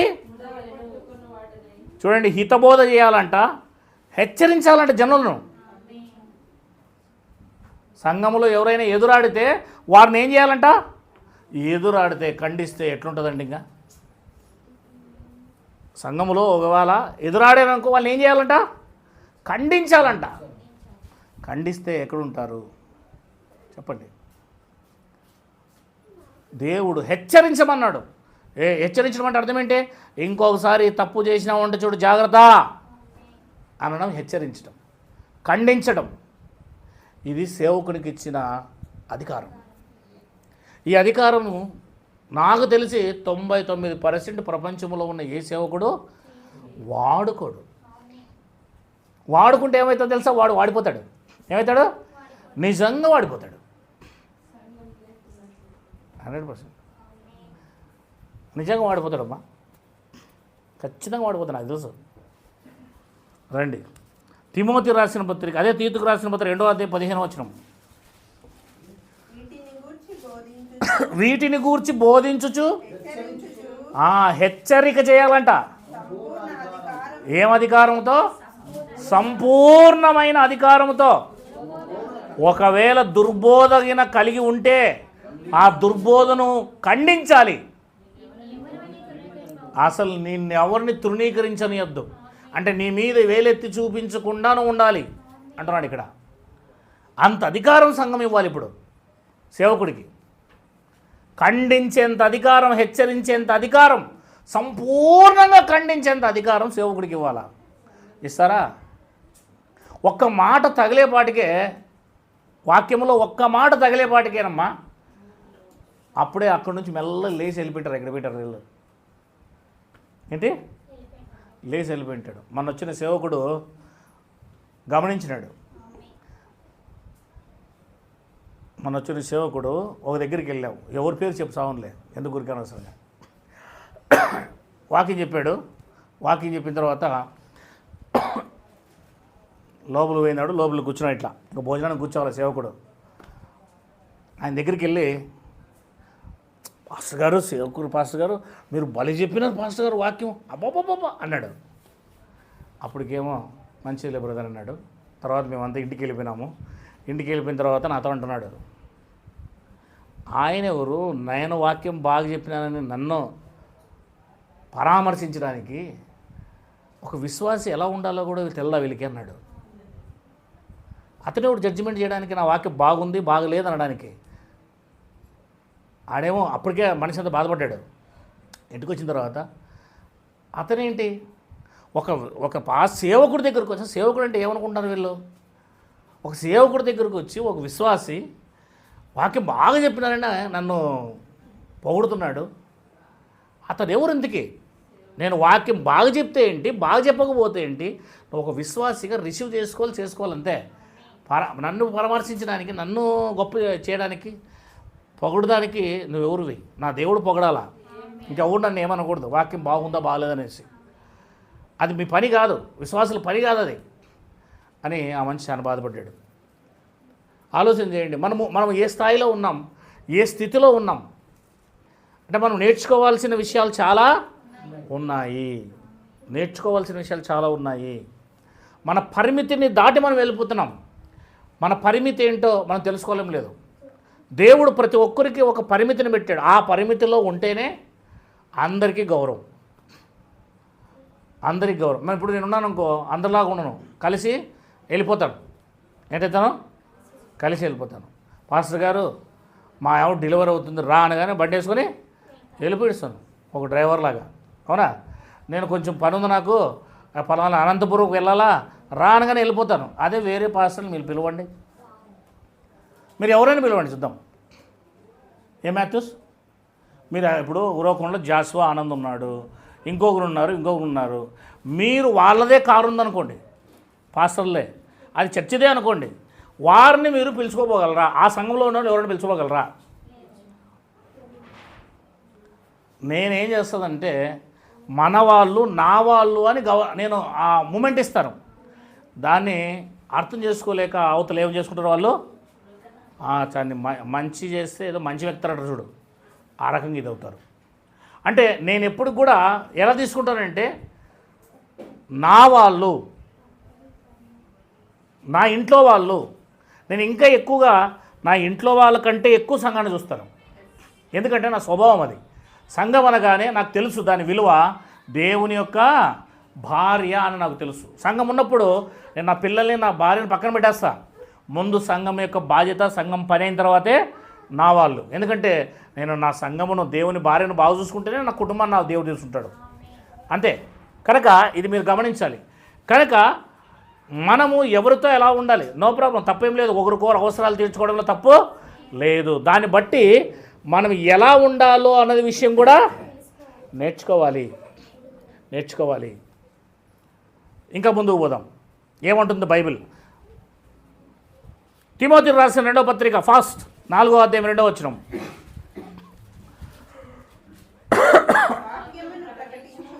రెండవ తిమోతి పత్రిక 4వ అధ్యాయం 2వ వచనం. వాక్యమును ప్రకటించుము, సమయమందును ప్రయాసపడము, సంపూర్ణమైన దీర్ఘశాంతముతో ఉపదేశించుచు, ఎలాగంట? ఖండించుము, గద్దించుము. అది ఎందుకనగా జనులు హితబోధను సహింపక దురద చెవులు గలవారై తమ స్వకీయ దురాశలను అనుకూలమైన బోధకులను తమ కొరకు, అది కల్పనా కథల వైపు తిరుగుతారు గనక గద్దించడానికి దేవుడి సేవకుడికి అవకాశం ఇచ్చాడు, ఖండించడానికి దేవుని సేవకునికి అధికారం ఇచ్చాడు, బుద్ధి చెప్పడానికి కూడా అవకాశం ఇచ్చాడు. మనం బుద్ధి చెప్పినాము, గద్దించినాము, ఇవి వాడుకున్నాం అనుకోండి, కష్టం. ఫస్ట్ సెషన్ ఉంది చూడండి, ఫస్ట్లో చెప్పాను కదా నేను, సేవకుడు అటు వరకు ఓకే, సేవకుడికి దేవుడిచ్చిన అధికారం దగ్గరకు వచ్చేపాటికే ఎవడు ఒప్పుకోడు. ఇంటికి ఇప్పుడు అంతెందుకు, నేను ఒక ఇద్దరు బ్రదర్స్ని అడిగానమ్మా. నిన్ననే అడిగాను చర్చిలో, పలానా బ్రదర్ మరలా తిరిగి సంఘానికి వస్తున్నాడు. పిల్లలు రుకానన్న, పలానా బ్రదర్ తిరిగి మన సంఘానికి వస్తున్నాడు, మీరు అతనికి వందనాలు చెప్పారా? ఇంకేం మాట్లాడేమో అవసరం లేదు వాళ్ళతో. వచ్చాడు మరలా తిరిగి, ఒక కొత్త వ్యక్తి అనుకుందాం అతనికి వందనాలు చెప్పారా? లాస్ట్లో మనం అందరూ వందనాలు చెప్పుకుంటాం కదా, కనీసం వందనాలు చెప్పారా, ప్రైజ్లాడ్ చెప్పారా అంటే ఆ బ్రదర్స్ ఇచ్చిన రిప్లై ఏంటంటే, ఇంకొన్నాళ్ళు పోయినాక చూద్దాంలే అంటారు. ఇంకా కరెక్ట్గా వస్తాడో లేదో చూసి మాట్లాడదాం. లేదులే, ఇంకా మార్పు లేదులే పాస్టర్ గారు. నీలో ఉందా మార్పు? ఏం చేయాలి? దేవుని మందిరానికి వచ్చాడు, అతను కూడా క్రీస్తు నమ్ముకున్నవాడే, కొన్ని కారణాలు బట్టి బయటికి వెళ్ళిపోయాడు. పడిపోయినోని చూసి మనం ఎగతాళి చేయకూడదు, పడిపోయినోని చూసి చేయి పట్టుకుని పైకి లేపాలా. క్రైస్తవ జీవితమే అదే. నువ్వు ఏ రోజు పడిపోయి సావచ్చు, లేకపోతే ఆల్రెడీ పడిపోయే ఉండొచ్చు, ఎవరు కనబడకపోవచ్చు.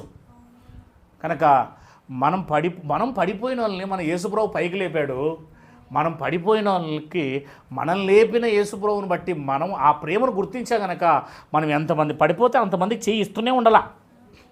ఎంతవరకు? మనం చచ్చేదాకా, వాళ్ళు చచ్చేదాకా ప్రేమిస్తూనే ఉండాలా. చెప్పండి, ప్రేమించగలమా? చెప్పగలమా? మాదిరి వందనాలు చెప్పగలమా అంటే అర్థం ఏంటి?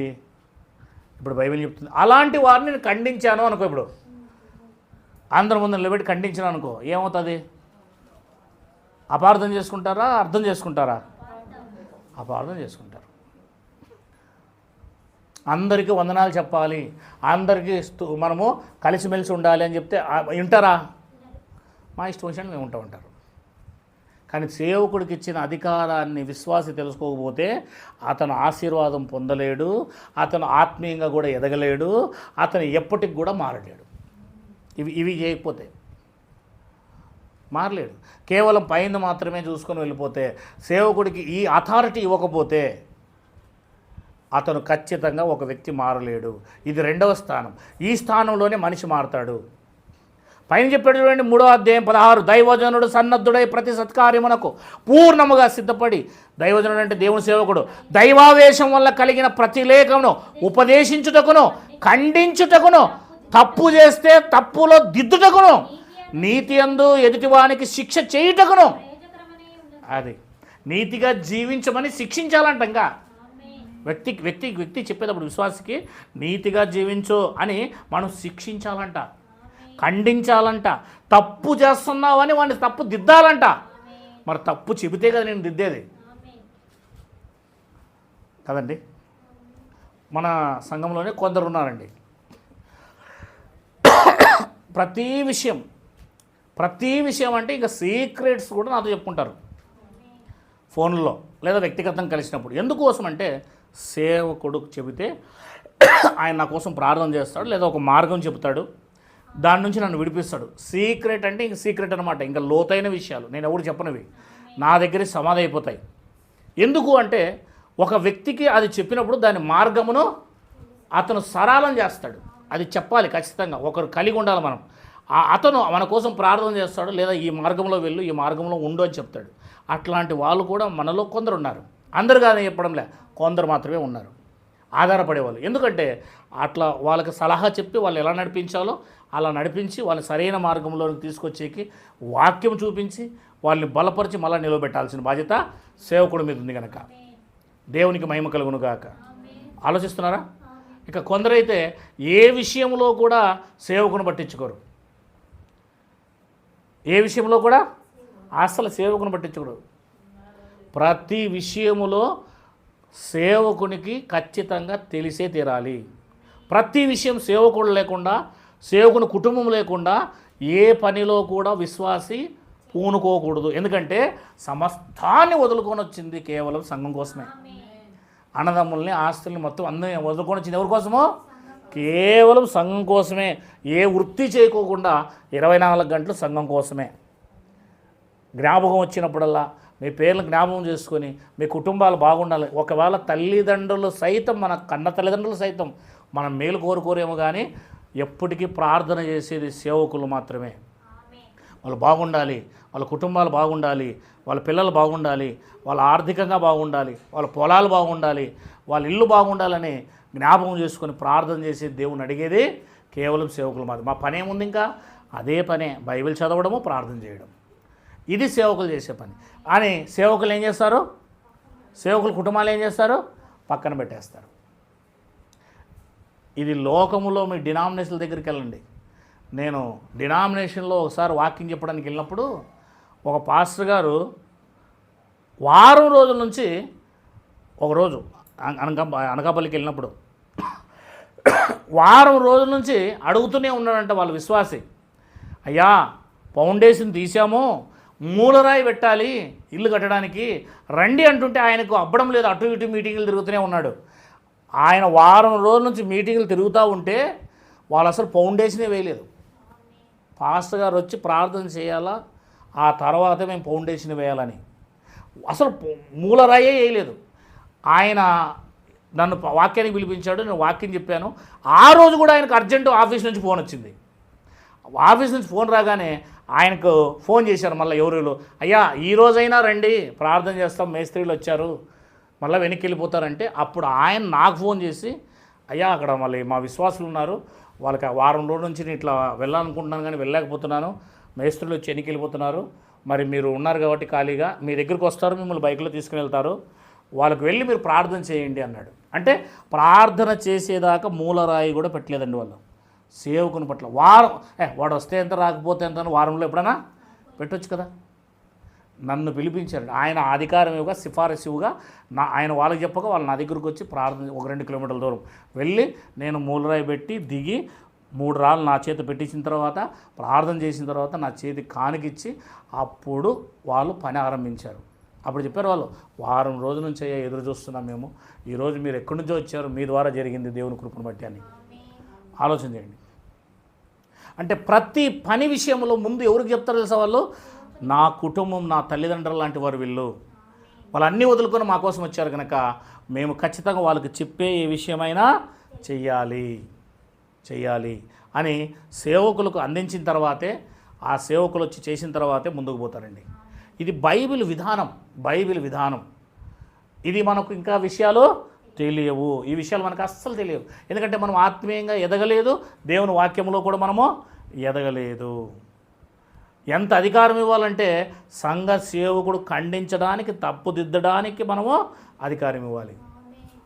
ఇందాక నేను స్టెఫెన్కి రమ్మని చెప్పిన, వాళ్ళ ఫ్యామిలీకి రమ్మని చెప్పిన, వచ్చినాడా? పాపం వాళ్ళ నాయన వచ్చినాడు వాళ్ళ బదులు. రేపు గద్దించినానంటే స్టెఫెన్ ఒప్పుకుంటాడా? అంత సంఘము సేవకుడు అనేపాటికే భయము కలిగి వాళ్ళు మాటకు లోబడేటట్టుంటేనే పాపం చేయకుండా దేవుని యందు భయభక్తులు కలిగి బ్రతుకుతారు.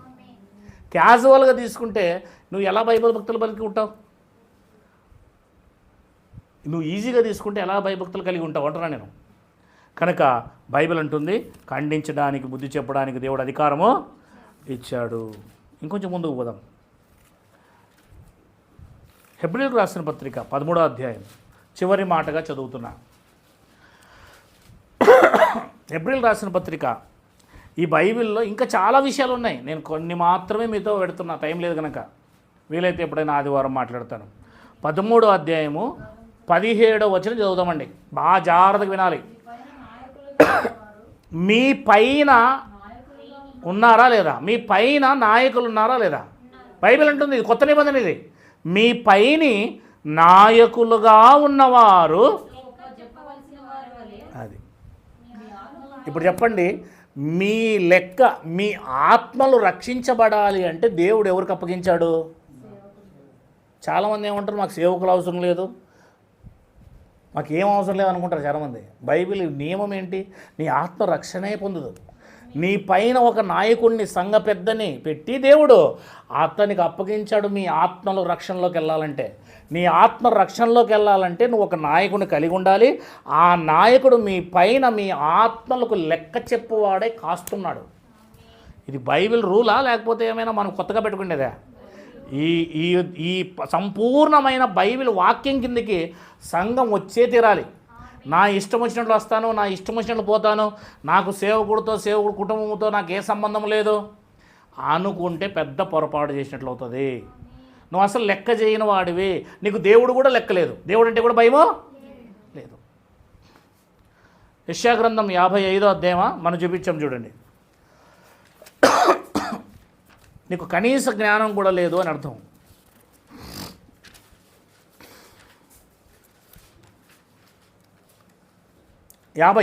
యెషయా గ్రంథం 50 10వ మీలో దేవునికి భయపడి, అది ఎవరైతే దేవునికి భయపడతాడో వాడు మాత్రం సేవకుడు చెప్పినది చేస్తాడు, లేకపోతే చేయరు. దేవుని భయం లేనాడు సేవకుడు చెప్తే చేయడు. చాలామంది నేను ఎప్పుడప్పుడు ఫోన్లు చేస్తూ ఉంటాను. ఏదైనా చర్చి దగ్గర వర్క్ ఉన్నా కూడా, నా వర్క్ ఏం కాదు కదండి, చర్చి దగ్గర వర్క్ కానీ ఎప్పుడో ఒకసారి, నెలకో 2 నెలలకో సంవత్సరానికి ఒకసారి ఉంటుంది. పిలిచినామనుకో కొంతమంది ఏమంటారు, మా ఇంట్లో ఎవరు లేరు, పిల్లలు పట్టుకుని ఉంటాడు ఒక ఆయన అంటాడు. మా ఇంట్లో ఎవరు లేరు, పని వినని ఒక ఆయన అంటాడు. మరి ఎవరు చూస్తారు పని? సంఘ పని ఎవరు చూస్తారండి? సంఘ పరిచర్య పని ఎవరు? నువ్వు రావాల్సింది అసలు సేవకుడు పిలిస్తేనే మరుక్షణం ఎక్కడున్నాను నువ్వు అది పిలిచేది కూడా సంవత్సరానికి ఒకసారో నెలకోసారో నిన్ను ప్రతిరోజు పిలవరు. కానీ ఆ సమయంలో నువ్వు అన్ని పనులు వదిలేసి అక్కడ లేవి వాళ్ళే పడేసి వచ్చేసేయాల. వాళ్ళు అక్కడ పడేసి వచ్చేసారు. వాళ్ళు దేవుని పని విషయంలో నువ్వు ఎంత ప్రాధాన్యత ఎప్పుడు ఇస్తావంటే, దేవునికి భయపడేవాడవైతే ఇస్తావు. దేవునికి భయపడని వాడు ఇంకెవ్వరిని లెక్క చేయడు, వినడు. సేవకుని మాట ఎందుకు వింటాడు? నేను 8 సంవత్సరాలు వెళ్ళాను హెబ్రోన్కి. 8 సంవత్సరాలు. బాబన్న ఆయన పేరు, నాకంటే మహా అయితే 1-2 సంవత్సరాలు పెద్దోడు ఉంటాడు. ఆయన నాకు బైబిల్ ఇచ్చి చేతిలో కొత్తగా కొన్నప్పుడు ప్రార్థన చేయించుకున్నా. కానీ నేను 3 సంవత్సరాలు తిరిగేదలకి ఆయనకు మించి నేర్చుకున్నా బైబిల్. ఆయన 15 సంవత్సరాలు నేర్చుకున్నా, నేను 3 సంవత్సరాలను ఆయనకు మించి నేర్చుకున్నా. కానీ నేను ఏ రోజు కూడా ఇంటికి వస్తే ఆయన వస్తున్నాడు ఫోన్ చేస్తారు ముందుగానే, ఈ లైన్లో నేను వస్తున్నాను అని ఫోన్ చేస్తే ఇంట్లో ఉన్నాను అంటే ఖచ్చితంగా ఏ రోజు కూడా ఎంత కష్టమైనా సరే చికెన్ తెప్పించేవాళ్ళం. ఎందుకంటే దేవుని సేవకుడు వస్తున్నాడు, దేవుని సేవకుడు నా ఇంట్లో అడుగు పెడుతున్నాడు అంటే దేవుడు అడుగు పెడుతున్నాడు, సమాధానం ఆయన ద్వారా నా ఇంట్లోకి వస్తుంది కనుక నా ఇంట్లోకి సమాధానం వస్తుందని ఖచ్చితంగా చికెన్ తెప్పించేవాళ్ళం. వాళ్ళు తినేదాకా నేను ఏ రోజు కూడా ఆయన ముందు ఇంతవరకు 8 సంవత్సరాల్లో చైర్ మీద కూడా కూర్చోలేను. ఆయనకంటే నాకు మహాజ్ఞానం తెలుసు, ఆయనకంటే నాకు చాలా విషయాలు తెలుసు. కానీ నేను ఏ రోజు కూడా ఆయన కూర్చుంటే ఆయన పక్కలో చైర్ మీద కూడా కూర్చుని మోకాలు వేసి ఆయన ముందే కూర్చునేవాడిని ఇట్లే. ఎందుకు? నా గురువు అయినా, నా సేవకుడు అయినా, నా యోగక్షేమాల కోసము నా కోసం ప్రార్థన చేసేవాడు ఆయన నా సేవకుడు, నా కన్న తల్లిదండ్రుల కంటే గొప్పవాడు ఆయన. కాబట్టి ఎవరిని ఎలా ప్రేమించాలన్న విషయం మనకు తెలియాలి, అది మనం నేర్చుకోవాలి. కనుక సేవకుడు అనేపాటికి అతను దైవ దూతగా, దేవుని అంబాసిడర్గా పంపబడినవాడు. కనుక నువ్వు ఎంతగానో దేవుని సేవకునికి లోబడతావో, దేవుని సేవకుని మాట వింటావో అంతగా నువ్వు దేవునికి లోబడతావు. ఇప్పుడు దేవుని సేవకునికి లోబడిన వాడు దేవునికి ఎలా లోబడతాడు? లోబడలేడు. కనుక బైబిల్ ఏం చెప్తుందంటే మనకి, రండి హెబ్రీ పత్రిక 13వ అధ్యాయంకి వచ్చేస్తాం. అక్కడ 2 మాటలు ఉన్నాయి, చూసుకొని ముగించేస్తాను నేను. 17వ వచనం, మీ పైని నాయకులుగా ఉన్నవారు లెక్క ఒప్ప చెప్పవలసిన వారి వల్లే వారు దుఃఖముతో ఆ పని చేసిన ఎడలా మీకు నిష్ప్రయోజనము గనుక దుఃఖముతో కాక ఆనందముతో చేయునట్లు వారి మాట విని లోబడండి అని చెప్తుంది బైబిల్. వారి మాట విని వారికి లోబడాలి. ఇది వాక్యమా లేకపోతే నేనేమైనా రాసుకొచ్చినానా మీ పుస్తకాల్లో ఉన్నాయా? ఇది సంఘశాఖల్లో ఉన్నవారు చేస్తారు, కానీ మన దగ్గర లేదు. ఎప్పుడైతే ఖచ్చితంగా ఇప్పుడు నేను చెప్పానో ఈ విషయాలకు ఎప్పుడైతే ఒక విశ్వాస లోబడం నేర్చుకుంటాడో ఆటోమేటిక్గా అతని లోపల దైవభక్తి రావడం మొదలు పెడుతుంది. లేకపోతే దైవభక్తి రాదు, దేవుని భక్తి రాదు. ఇక్కడ బైబిల్ అంటుంది నీ ఆత్మ రక్షించబడాలి అంటే ఖచ్చితంగా నీవు సేవకుడికి లోబడాలి. సేవకుడికి లోబడేవాడు ఎవరున్నా చెప్పండి. ఇప్పుడు లోబడకపోతే నీ ఆత్మ ఎట్లా రక్షించబడుతుంది? బైబిల్ ఇచ్చే విధానం ఇది. దీన్ని దాటిపోయినామంటే అక్రమం అంటాడు దేవుడు. ఏమంటాడు? అక్రమం. అక్రమము చేయువారులారా నా యొద్ద నుండి. అంతే. నేను ఒక సేవకుని పెట్టాను, నన్ను గౌరవిస్తున్నావంటే మధ్యలో ఉన్న సేవకుని నువ్వేం చేయాలి? గౌరవించాల్సిందే. నేను పెట్టాను, అది నా రూల్, నా విధానం ఇది. ఆ సేవకుడు అదే ప్రకారంగా ఆ భార్యను కూడా ఖచ్చితంగా యోగక్షేమాలు చూడాలి. అది మొదటిది. సంఘ కాపరి దాని సంఘక్షేమం కోసం సకల పాటలు పడతాడు. ఆ సంఘము సేవకుడు కోసం సకల పాటలు పడాలా. ఈ రెండు విషయాలు కూడా మనం జ్ఞాపకం చేసుకుని ఉండాలి. 7వ వచనం కూడా చదవండి. 7వ వచనం 13వ అధ్యాయం 7వ వచనం. ఎవరండి బోధించేది దేవుని వాక్యము? సేవకుడే. మీకు దేవుని వాక్యము బోధించి మీ పైని నాయకులుగా ఉన్న వారిని మీరు జ్ఞాపకం చేసుకోవాలా. ఆడవాడు ఉన్నాడో లేదో అనేది కూడా జ్ఞాపకం చేసుకో. మనం అతన్ని జ్ఞాపకం చేసుకోవాలా. అతన్ని జ్ఞాపకం చేసుకొని వారి ప్రవర్తన ఫలమును శ్రద్ధగా తలంచుచు, అది వారు ఏ మార్గంలో నడుస్తున్నారో, వాళ్ళు ఎలా నడుస్తున్నారో ఆ మార్గంలో నువ్వు నడవాలా. వారి విశ్వాసాన్ని నువ్వు వెంబడించాలా. నువ్వు కొత్త విశ్వాసాన్ని కలిగి ఉండకూడదు. సేవకుడు ఏ మార్గంలో పోతున్నాడు, గొర్రెల కాపరు ఎట్లా పోతుంటే వెనకాల నుంచి గొర్రెలు అట్లా రావాలా. అక్కడ పైన చూడండి, బాతే కదా అది. ఆయన రెక్కల కింద నీకు ఆశ్రయం కలుగును. బాత ముందు పోతుంటే పిల్లలు వెనక నుంచి రావాలా. ఇది స్టడీ, ఇది పద్ధతి. సేవకుని విశ్వాసాన్ని అనుసరించేవారిగా, సేవకుడు ఏ విశ్వాసాన్ని బలపరుస్తున్నాడో దానికి మనం సపోర్ట్ ఇచ్చేవాళ్ళుగా ఉండాలా అని బైబిల్ చెప్తుంది. ఇది నేను మీరు రాసుకొచ్చిన మాటలు కావు. చివరి మాట అంటున్నాడు చూడండి 24వ వచనంలో, మీ పైని నాయకులైన వారందరికీ పరిశుద్ధులందరికీ నా వందనములు చెప్పుడి. అంటే అక్కడున్న సంఘ కాపరులందరికీ కూడా ఈయన వందనాలు చెప్తున్నాడు. ఎందుకంటే ఈయన కాపరి కనుక. మీ సంఘ కాపరులకు చెప్పండి వందనాలు చెప్తున్నాను నేను అని. కనుక నాయకుడు అని ఒకరిని దేవుడు ఉంచాడు. రోమపత్రిక 13వ అధ్యాయం 1వ వచనంలో రాయబడింది.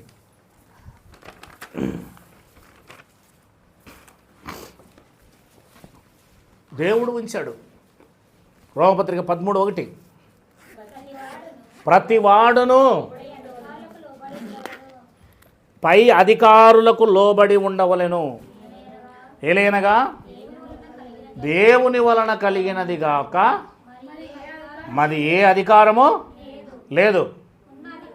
ఉన్న అధికారులు దేవుని వలనే నియమింపబడిరి. కాబట్టి అధికారమును నువ్వు సేవకుడిని లేదా దేవుడు పెట్టిన నియమాన్ని ఎదిరిస్తే దేవుని నియమాన్ని ఎదిరించేవాడు అవుతావు. అదే పరిశుద్ధాత్మకు వ్యతిరేకంగా జీవించే విధానం. దాన్ని మరణకరమైన పాపము అంటారు. నిన్ను పరలోకానికి తీసుకుపోవడానికి బైబిల్ ఎంత పని చేస్తుందో సేవకుడు అంత పని చేస్తాడు. ఎందుకంటే అదే వాక్యాన్ని ఉన్నట్టుగా చెప్పే అధికారము ఆయనకు నువ్వు ఇవ్వాలి. కొన్ని దాచి ఏమనుకుంటారులో అనుకొని అనేటట్టుగా నువ్వు కొంచెం తేడాగా చేసావనుకో, ఈ వాక్యం నిన్ను బ్రతికినివ్వదు. నేను అందుకే అంటున్నాను, అందరూ కలిసి మమ్మల్ని ఖండించండి, గద్దించండి, బుద్ధి చెప్పండి, పాపం చేస్తే అన్న ముందు నిలబెట్టి మమ్మల్ని గట్టిగా అనండి అని ఒక